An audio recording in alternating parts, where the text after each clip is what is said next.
د قرآن کریم د ترجمې یوسل او شپږم درس او د العمران د سورت یوسل او څلور پنځوسم آیات. اعوذ بالله من الشیطان الرجیم بسم الله الرحمن الرحیم. نن هم د مخکینی درس په تعقیب د احد د غزا موضوع ده. الله تعالی فرمای ثم بیا انزل هغه جل جلاله نازل کړو، الله تعالی نازل کړو علیکم پتاسو باندې، یعنی د احد په مجاهدینو باندې، من بعد الغم ورسته د دې غم نه، امانتن امن، اطمینان او بیغمی، نعاسن چې د خوب پرکالی وه، یغشا چې اغي یعنی دغه د خوب پرکالی پټاوله یا یې نیوله، طائفتن یوه ډله د مؤمنانو، منکم ستاسونا. ابو طلحه رضی الله عنه فرمای چې په مونږ باندې داسې خوب راغی چې 3 ځله به توره زما د لاسه د پرکالۍ په سبب ولوېده او ما به بیا راواخیسته، چې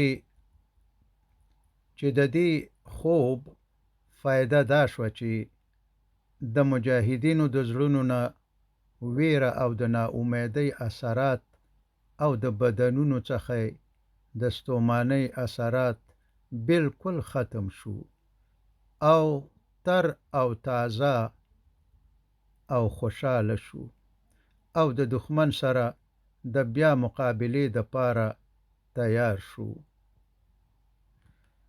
د افغانستان په جهاد کې هم دغسې واقعات ډېر د مجاهدینو سره شوي دي. وطائفتن او یوه ډله، وطائفتن او یوه ډله په تاسو کې هغه وه چې منافقانو، قد یقینا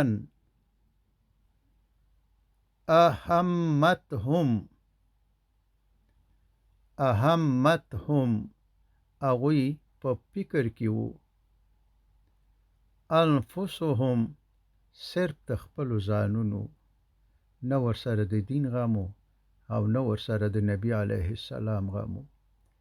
د دوی ملګري د لارې نه بیرته ګرځېدلي وو، خو یو نیم بیا وروسته شاید چې د غنیمت دپاره راغلی وو.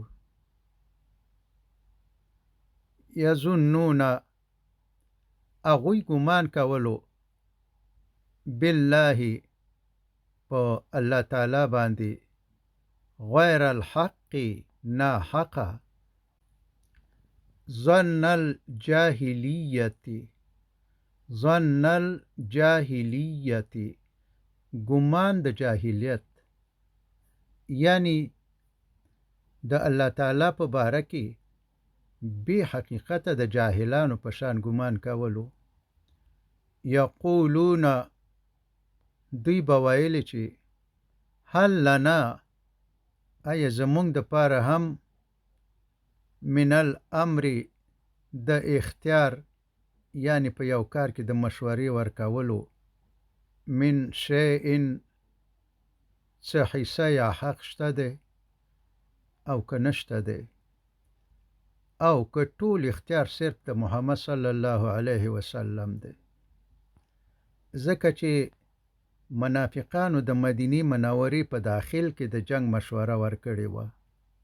قل اے محمد صلی الله علیه وسلم دوی ته ووایه، ان الامر بېشکه اختیار كله طول اختیار لله صرف د الله تعالی دی. یخفون اے محمد صلی الله علیه وسلم دا منافقان پټوي. یخفون پټوي فی انفسهم په خپلو زړونو کې ما هغه خبرې لا یبدون چې نه یې ښکاره کوي لکه تا ته. یقولون اے محمد صلی الله علیه وسلم دوی وایي لو که چیرته کانا وو لنا مونږ ته من الامر د اختیار نه، یعنی په زړه کې داسې وایي، یعنی که مونږ ته هم څه اختیار و او محمد صلی الله علیه وسلم ټول اختیار په خپله نه و اخیستی او مونږ ته هم واک را کړی و، اختیار یې را کړی و په مشوره ورکولو کې شیئون یو څه برخه یا یو څه حق یې مونږ ته را کړی و او زمونږ مشوره منل شوې وه، یعنی جنگ د مدینې منورې څخه د باندې نه و شوی، نو ما قتلنا نه به ووژل شوي مونږ، یعنی زمونږ ملګري. ها هنا دلته په دې غزا د احد کې. قل اے محمد صلی الله علیه وسلم دوی ته ووایه لو که چیرته کنتم تاسو وی فی بیوتکم په خپلو کورونو کې لبرزه نو خامخا به راوتلي وو الذین هغه خلک کتبه چې لیکل شوی وو، یعنی په تقدیر کې لیکل شوی وو یا چې فیصله شوې وه علیهم په دوی باندې القتل د مرګ، یعنی د شهادت د مرګ، نو دوی به راوتلي وو الی مضاجعهم، الی مضاجعهم د خپل مرګ ځایونو ته. که په کور کې ناست و هم د خپل مرګ ځای ته به راوتي وو.